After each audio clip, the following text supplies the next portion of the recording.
City cable news కి స్వాగతం. కృష్ణా జిల్లాలో టీడీపీ జనసేన బీజేపీ కూటమి విజయ దుందుబి మోగించింది. మచిలీపట్నం అసెంబ్లీ కూటమి అభ్యర్థి కొల్లు రవీంద్ర భారీ మెజార్టీతో గెలుపొందారు. కృష్ణా జిల్లాలో టీడీపీ జనసేన బీజేపీ కూటమి విజయ దుందుబి మోగించింది. జిల్లా వ్యాప్తంగా కూటమి అభ్యర్థులు అంతా వైసీపీ అభ్యర్థుల కంటే భారీ మెజార్టీలు సాధించారు. కౌంటింగ్ మొదటి రౌండ్ ప్రారంభమైన దగ్గర నుంచి కూటమి అభ్యర్థులు ఆధిక్యత కొనసాగిస్తున్న నేపథ్యంలో వైసీపీ అభ్యర్థులు క్రమంగా కృష్ణా యూనివర్సిటీలోని కౌంటింగ్ కేంద్రం నుంచి వెనుతిరిగారు. మచిలీపట్నం అసెంబ్లీ కూటమి అభ్యర్థి కొల్లు రవీంద్ర తన సమీప ప్రత్యర్థి వైసీపీకి చెందిన పేర్ని కిట్టుపై 50,000కు పైగా మెజార్టీతో గెలుపొంది రికార్డు సృష్టించారు. పేరు పేరున హృదయపూర్వక ధన్యవాదాలు తెలియజేస్తా ఉన్నాం. ఈ రాష్ట్రంలోనే కాదు, ఈ ప్రపంచంలో ఉన్నటువంటి ప్రతి ఒక్క తెలుగు బిడ్డ కోరుకున్న విజయం ఈరోజు తెలుగుదేశం పార్టీ, జనసేన, భారతీయ జనతా పార్టీ ఆధ్వర్యంలో వైఎస్ఆర్ పార్టీ పూర్తిగా తుడిచిపెట్టిపోయిందండి. హిస్టరీ సృష్టించాం. ఇవాళ తెలుగుదేశం పార్టీ కానీ, జనసేన పవన్ కళ్యాణ్ గారు కానీ, మోడీ గారు బీజేపీ కానీ, చంద్రబాబు నాయుడు గారి నాయకత్వంలో ఇవాళ రాష్ట్రంలో కని విని ఎరుగని రీతిలో వాళ్ళు విజయం సాధించారు. మెజార్టీలు చూడండి, 50,000, 60,000, 70,000 కని విని ఎరగని చరిత్ర ఇవాళ చూస్తా ఉన్నాం. మచిలీపట్నంలో 50,000 పైన ఓట్లతో గెలిపించినందుకు మచిలీపట్నం ప్రజలందరికీ కూడా నేను శిరస వంచి పాదాభివందనం చేస్తా ఉన్నా. ఎప్పటికీ కూడా వాళ్ళ రుణం తీర్చుకుంటా. గతంలో వాళ్ళు చేసినట్లుగా ఎక్కడ కూడా నేను తప్పులు చేయలేదు, చేయనని కూడా మీకు ఈ సందర్భంగా నేను హామీ ఇస్తూ ఇవాళ నిజంగా ఆ ఓటింగ్ చేసినటువంటి విధానాన్ని చూస్తామంటే ఆ బూతుల్లో వాళ్ళు మా మీద పెట్టుకున్నటువంటి నమ్మకం ఏంటనేది ఇవాళ స్పష్టంగా కనబడుతోంది. ఇవాళ ఈ రాష్ట్రాన్ని భ్రష్టు పట్టించినటువంటి ఈ ముఖ్యమంత్రి జగన్మోహన్ రెడ్డి వై నాట్ 175 అన్నాడు, కనీసం 17 కూడా రానటువంటి వైఎస్ఆర్ పార్టీ జగన్మోహన్ రెడ్డి ఇవాళ మనం విన్నారా, చూసారా, ఎన్ని మాట్లాడాడు. అయ్యా జగన్మోహన్ రెడ్డి గారు, ఒక్క ఛాన్స్ అన్నావు. ఆ ఒక్క ఛాన్స్ ఇక నీకు అయిపోయింది. పార్టీ మూసుకుని వెళ్ళిపో, ఎక్కడికి వెళ్ళిపోతావు వెళ్ళిపో, ఎక్కడున్నా తీసుకొచ్చి బొక్కలో తోస్తాను విషయం బట్టి గుర్తుపెట్టుకో జగన్మోహన్ రెడ్డి అని చెప్తా ఉన్నా. ఇవాళ వీళ్ళు గొట్టంగాళ్ళ గురించి నేను మాట్లాడడం గురించి ఖచ్చితంగా ప్రజలే చెప్పారు. ఇవాళ తీర్పు ఖచ్చితంగా వాళ్ళ బొక్కలన్నీ రేపు బయటకు తీస్తాం. వాళ్ళందరినీ కూడా తగిన విధంగా చట్టం ద్వారా చేస్తామని కూడా ఈ సందర్భంగా తెలియజేస్తూ ఇవాళ కార్యకర్తలు, నాయకులు అహర్నిశలో కష్టపడ్డారు. నిజంగా మీడియా సోదరులు నన్ను ఎన్ని ఇబ్బందులు పెట్టినా, ఎన్ని కష్టాలు పెట్టినా, అర్ధరాత్రులు నన్ను మాయం చేయాలని వాళ్ళు ప్రయత్నం చేసినా నన్ను వెంటాడి కాపాడింది మీడియా సోదరులు, తెలుగుదేశం పార్టీ నాయకులు, కార్యకర్తలు ప్రతి ఒక్కరు కూడా పేరు పేరున నేను శిరస వంచి పాదాభివందనాలు చేస్తా ఉన్నా. మీరు ఏ నమ్మకం అయితే పెట్టుకున్నారో ఆ నమ్మకాన్ని తూచా తప్పకుండా చేసి మచిలీపట్నం నియోజకవర్గాన్ని కాదు, ఈ రాష్ట్రంలో ప్రతి ఒక్కరికి తోడుగా చంద్రబాబు నాయుడు గారి ఆశీస్సులతో ఖచ్చితంగా అభివృద్ధి, సంక్షేమ కార్యక్రమాలు ప్రజలకు అందిస్తామని కూడా ఈ సందర్భంగా తెలియజేసుకుంటూ ప్రధానమైనటువంటి జిల్లాని ఖచ్చితంగా ఇవాళ నమ్మకంతో ఉమ్మడి కృష్ణా జిల్లాలో ఒక్క సీటు కూడా ఇవ్వకుండా చిత్తుగా ఓడించారు వైఎస్ఆర్ పార్టీ. ఇవాళ మంత్రులకి, మాజీ మంత్రులకి దిక్కు లేకుండా చేసినటువంటి పరిస్థితి ఉంది. వాళ్ళు చేసినటువంటి దుర్మార్గాల వల్ల ఖచ్చితంగా ఒక ఆదర్శవంతమైనటువంటి ప్రాంతంగా ఈ కృష్ణా జిల్లాని, ఉమ్మడి కృష్ణా జిల్లాలో పూర్తి బాధ్యతలు అందరం కూడా తీసుకుంటామని ఇవాళ ఎవరైతే విర్రవీగారో, బందరులో పేర్ని నాని గారు, గుడివాడలో కొడాలి నాని గారు, జోగి రమేష్ గారు, వంశీ గారు, ఇట్లా అందరూ ప్రతి ఒక్కరు కూడా అందరికి కూడా ప్రజలు తగిన రీతిలో, తగిన సమయంలో, తగిన విధంగా బుద్ధి చెప్పారు. రాష్ట్ర వ్యాప్తంగా టీడీపీ, జనసేన, బీజేపీ కూటమి జోరు కొనసాగిస్తున్న నేపథ్యంలో కూటమి శ్రేణులు సంబరాలు చేసుకుంటున్నాయి. రాష్ట్ర వ్యాప్తంగా టీడీపీ, జనసేన, బీజేపీ కూటమి జోరు కొనసాగిస్తున్న నేపథ్యంలో కూటమి శ్రేణులు సంబరాలు చేసుకుంటున్నాయి. తొలుత 5-6 రౌండ్ల లెక్కింపు పూర్తయిన అనంతరం కూటమి అభ్యర్థులు జిల్లా వ్యాప్తంగా ఆధిక్యంలో ఉండడంతో కూటమి శ్రేణులు స్వీట్లు పంచుకుంటూ బాణాసంచా కాల్చి సంబరాలు మునిగి తేలారు. పెద్ద సంఖ్యలో టీడీపీ, జనసేన శ్రేణులు కౌంటింగ్ కేంద్రమైన కృష్ణా యూనివర్సిటీకి చేరుకోవడం ప్రారంభించారు. ఊరేగింపులు నిషేధం అని పోలీసులు ప్రకటించినా కూటమి శ్రేణులు ప్రధాన వీధుల్లో విజయోత్సవం జరిపారు. అలాగే వైసీపీ నాయకుడు, మాజీ మంత్రి పేర్ని నాని నివాసం సమీపంలోని రామానాయుడుపేట సెంటర్లో కొంతమంది టీడీపీ శ్రేణులు అత్యుత్సాహంతో హల్చల్ చేశారు. వెంటనే పోలీసులు రంగంలోకి దిగి వారిని అదుపు చేశారు. ఎంతో చైతన్యవంతమైన తీర్పుని ప్రజలు అందించారు అని అవనిగడ్డ కూటమి అసెంబ్లీ అభ్యర్థి మండలి బుద్ధప్రసాద్ పేర్కొన్నారు. ఎంతో చైతన్యవంతమైన తీర్పుని ప్రజలు అందించారు అని అవనిగడ్డ కూటమి అసెంబ్లీ అభ్యర్థి మండలి బుద్ధప్రసాద్ పేర్కొన్నారు.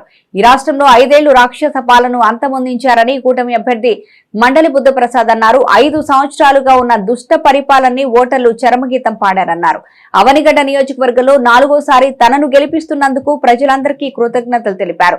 అవనిగడ్డ నియోజకవర్గాన్ని అభివృద్ధి బాటలో నడిపిస్తానని, తాగునీరు, రహదారులు, వ్యవసాయ, ఆక్వా రంగాన్ని అభివృద్ధి చేస్తానని ఆయన తెలిపారు. ఆయన వద్దకు టీడీపీ నాయకులు, జనసేన కార్యకర్తలు, వీర మహిళలు ఆయనకు అభినందనలు తెలిపి మిఠాయి తినిపించారు. మోపిదేవి సుబ్రహ్మణ్య స్వామి ఆలయంలో టీడీపీ నేతలు స్వామివారికి కొబ్బరికాయలు సమర్పించి ప్రత్యేక పూజలు నిర్వహించారు. ఎంతో చైతన్యవంతమైన తీర్పు ఇచ్చారు. ఈ రాష్ట్రంలో గత 5 సంవత్సరాలుగా ఉన్న రాక్షస పాలనకి అంతమందించారు. ఒక్కసారి అవకాశం ఇవ్వమని చెప్పని బతిమలాడుకుంటే ఆ రోజు ప్రజలు అధికారం ఇచ్చారు.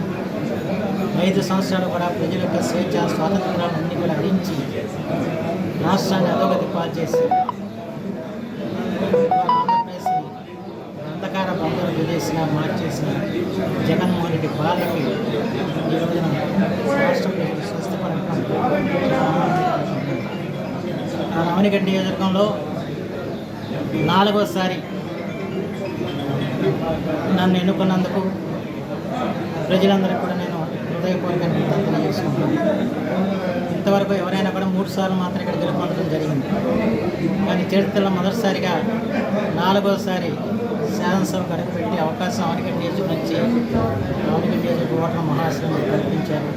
వారికి నేను హృదయపూర్వకంగా నేను ధన్యవాదాలు తెలియజేసుకుంటాను. ప్రత్యేకించి 5 సంవత్సరాల్లో అభివృద్ధిలో అవనిగడ్డ నియోజకవర్గం మళ్ళా ప్రతి పురానికి నీరు, ప్రతి ఇంటికి తాగునీరు, అలాగే ధ్వంసమైన రోడ్లన్నీ కూడా మన పునర్నిర్మాణం చేయించే బాధ్యతని కూటమి ప్రభుత్వం తప్పనిసరిగా స్వీకరిస్తామని ఈ సందర్భంలో మనం చేస్తున్నాం. జనసేన అభ్యర్థిగా నన్ను ఎంపిక చేసి ఈ విజయానికి కారణభూతులైన పవన్ కళ్యాణ్ గారికి నేను ప్రత్యేకించి కృతజ్ఞతలు తెలియజేస్తున్నాను.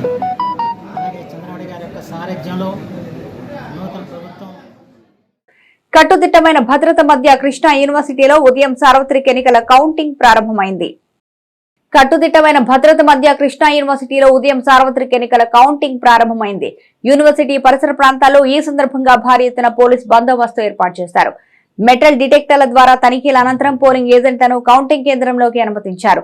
ఉదయం 8 గంటలకు పోస్టల్ బ్యాలెట్ల లెక్కింపు ప్రారంభమైన ఈ లెక్కింపుకు అనేక నిబంధనల మధ్య కొనసాగడం వల్ల లెక్కింపులో జాప్యం చోటు చేసుకుంది. 8:30కు అధికారులు ఈవీఎంల లెక్కింపు ప్రారంభించారు. తొలుత ఈవీఎంల లెక్కింపులో తడబాట్లు ఎదురైనా అనంతరం లెక్కింపు ఊపందుకుంది.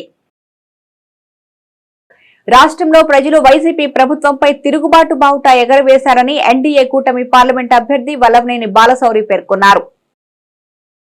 రాష్ట్రంలో ప్రజలు వైసీపీ ప్రభుత్వంపై తిరుగుబాటు బావుట ఎగరవేశారని, అందుకు నిదర్శనమే ఎన్డీఏ కూటమి అధిక్యంలో కొనసాగుతుందని కూటమి పార్లమెంట్ అభ్యర్థి వల్లభనేని బాలశౌరి తెలిపారు.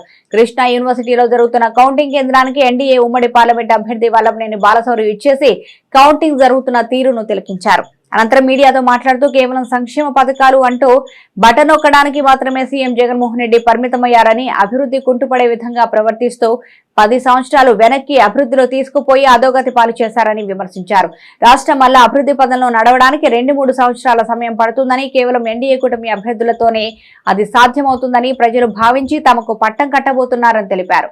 Janasena chief Pawan Kalyan, Telugu Desam party chief Chandrababu Naidu, BJP chief Purandeswari సంయుక్త ఆధ్వర్యంలో పక్కా ప్రణాళికతో అభివృద్ధి సంక్షేమ పథకాలను ప్రజలకు చేరువ చేయడంలో ఎన్డీఏ కూటమి కృషి చేస్తుందని తెలిపారు.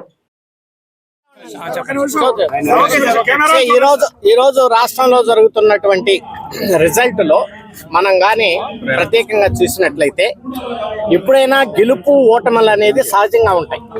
కానీ ఈ రోజు ప్రజలు తిరుగుబాటు చేశారు వైసీపీ మీద, అది మనం గుర్తుంచుకోవాల్సింది. దానికి ప్రధాన కారణం విపరీతమైనటువంటి అవినీతి, ప్రశ్నిస్తే తీసుకుపోయి జైల్లో పెట్టడం, ఇవన్నీ ప్రజాస్వామ్యంలో మంచి పద్ధతులు కాదు. దాని నుంచి ప్రజలు మొత్తం తిరగబడ్డారు. దీన్ని తిరుగుబాటు అంటాం. గెలుపు ఓటం వలన తిరుగుబాటు అంటాం. ఈరోజు రాష్ట్రంలో ఎక్కడ చూసినా సరే అభివృద్ధి అనేది జీరో. ఏందో బటన్ అనుకుంటా పోయి ఈ ముఖ్యమంత్రి గారు మరి దాన్ని గందరగోళం చేసి వదిలిపెట్టాడు ఈ రాష్ట్రాన్ని సరిగ్గా మరలా దారిలో పెట్టించాలంటే చాలా రోజులు పట్టిద్ది. పవన్ కళ్యాణ్ గారు అలాగే చంద్రబాబు నాయుడు గారు బీజేపీ యొక్క సహకారంతో ఈ రాష్ట్రంలో మంచి అభివృద్ధి జరిగిద్ది రాబోయేటువంటి 5 సంవత్సరాల్లో. మరి ఈ ప్రజలందరికీ కూడా నేను ధన్యవాదాలు.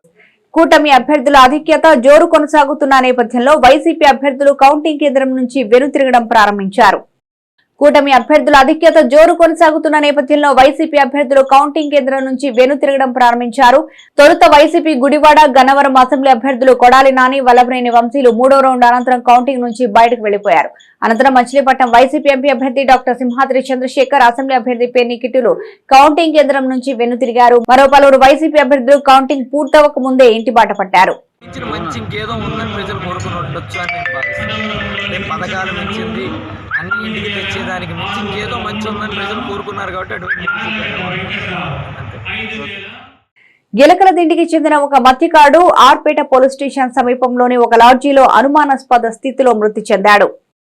గిలకల దిండికి చెందిన ఒక మత్స్యకారుడు ఆర్పేట పోలీస్ స్టేషన్ సమీపంలోని ఒక లాడ్జీలో అనుమానాస్పద స్థితిలో మృతి చెందాడు. మరొక యువతితో కలిసి లాడ్జీలో తమ్ము శంకరరావు రూమ్ తీసుకున్నాడని శంకరరావు భార్య ఈ సందర్భంగా తెలిపింది.